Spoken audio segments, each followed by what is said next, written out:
বন্ধুরা, আজ আমরা এসছি বনগাঁর গাঁড়াপোতায় মা সিদ্ধেশ্বরী মন্দির দর্শনে।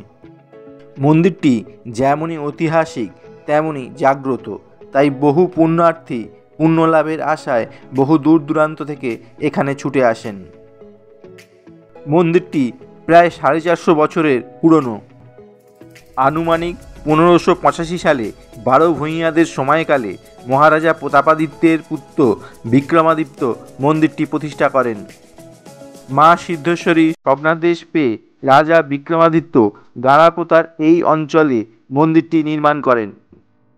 লোকমুখে শোনা যায় ভবানী পাঠক এবং দেবী চৌধুরানী এই মন্দিরে নিয়মিত মাকে পুজো করতে আসতেন। তখন মন্দিরটি ঘন জঙ্গলে ঘেরা ছিল। তারপর কালের অনিবার্য পরিণতিতে মন্দিরটি পরিত্যক্ত হয়ে পড়ে। মানুষজন মন্দিরে আসা বন্ধ করে দেন।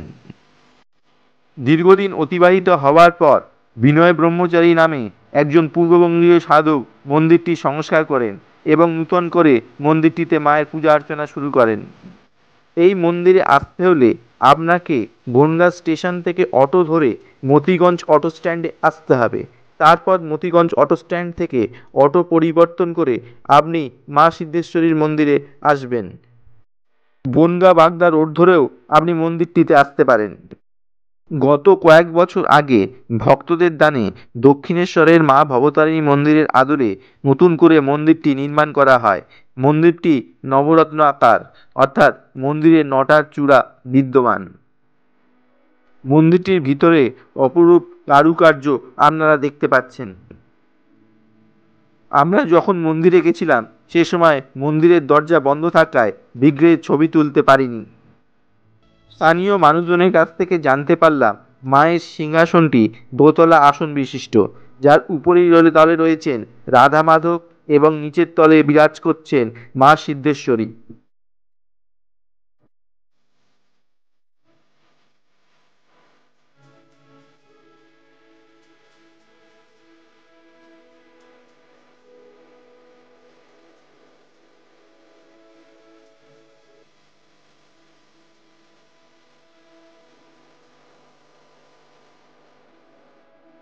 এটি মন্দিরের রন্ধনশালা।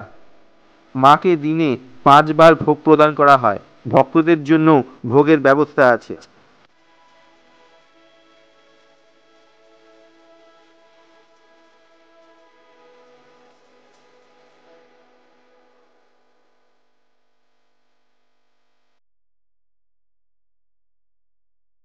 মন্দিরটির কাছেই আরেকটি শিব মন্দির আছে। মন্দিরটি কুন্দিপুর নদীর পাশেই গড়ে উঠেছে।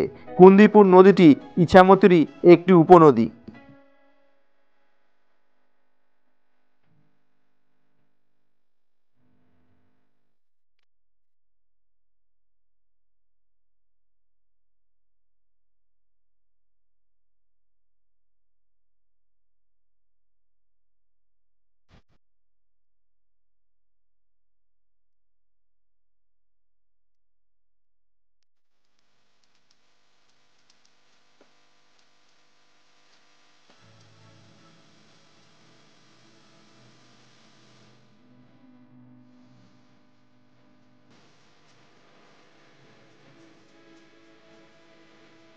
লোকমুখে শোনা যায় একসময় খরস্রোতা ইছামতির এই অংশেই ভবানী পাঠক এবং দেবী চৌধুরানী দাপিয়ে বেড়াতেন।